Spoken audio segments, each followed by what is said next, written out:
Bombarduesit të rënd të forcave ajrore amerikane kanë zbarkuar në bazat britanike, duke sugjeruar se mega sulmi Donald Trump ndaj Iranit, të cilin ai vetë quajti të madhin, është i afërt.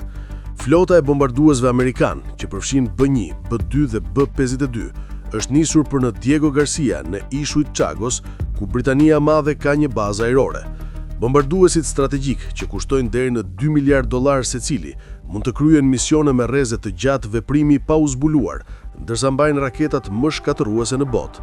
Burimet kanë sugjeruar se e shtuna mund të jetë ajo që mund të konsiderohet si D-Day për një bombardim të ri të madh, saktësisht një javë pasi Amerika dhe Izraeli sulmuan për herë të parë Iranin si pjesë e operacionit Tërbimi Epik.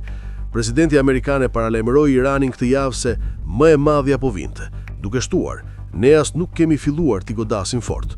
Vala e madhe nuk ka ardhur." Sekretari amerikan i mbrojtjes Pete Hegseth tha në anën tjetër se Amerika tani do të përdor bazat ajrore britanike për të rritur dramatikisht sulmet ndaj Iranit, pasi kryeministri Keir Starmer lejoi kryerjen e sulmeve mbrojtëse nga bazat britanike amerikane.